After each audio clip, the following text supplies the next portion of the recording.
So we've been doing plots with Michigan State University. I think this is our third season with Dr. Kim Cassida and technician Joe Paling. And basically, there's a few things we're trying to learn. The most important of which is local adaptation for Michigan. So we want to know which varieties best are situated and best adapted for the local Michigan environment. So we want to have something with good winter hardiness, the correct maturity, good tonnage, resistance to lodging, and lastly, good forage quality. So good ADF, NDF, milk per acre, and protein. So here's a picture of the plots that are out there. And what we have is this year we had 15 different varieties planted, and each of those have been replicated, I think 3 times. And each plot is 5 foot wide by, I believe, 8 foot wide. And so it gives us a really good chance to see the varieties. And over the last 3 years, we've been actually able to see them in a variety of different environmental conditions too, which is really helpful. This past year, these went in the ground at a really good time of year, and we had favorable growing conditions both in the fall and this spring.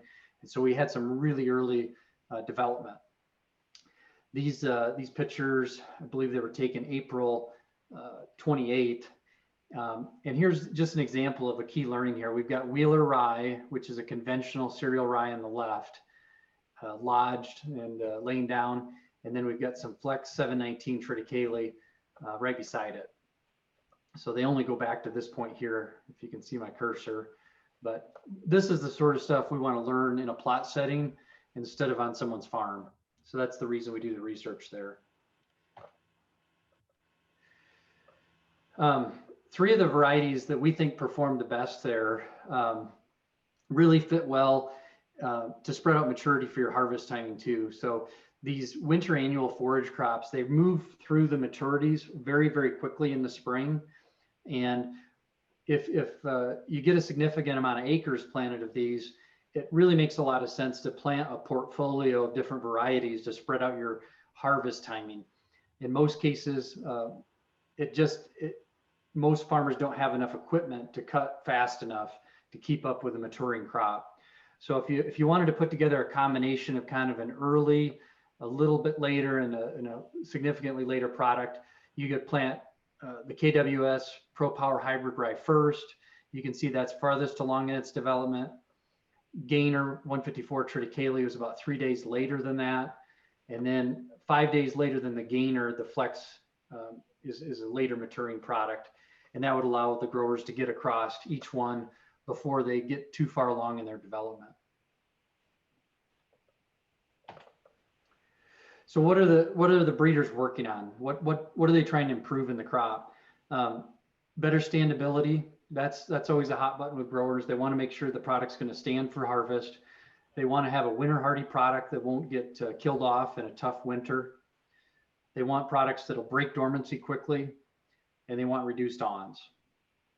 This photo here on the right shows a fully awned variety. This would be Gainer, I think, is the variety on this one. This middle one is an unleaded variety. So Flex is an unleaded variety. And then the one on the left is Surge, which is a truly awnless variety. This matters more to the folks that are going to be grazing it or taking it for hay. If you're going to be chopping it, the awns really don't matter. The chopper chops it up, and by the time it gets inside, they get softened. This shows just a little bit of the development of roots on some of the newer varieties versus some of the older ones.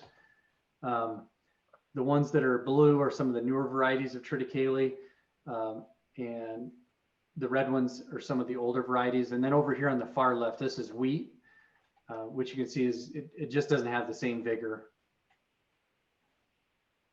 So those were a couple of things we were trying to learn specifically at the MSU plot.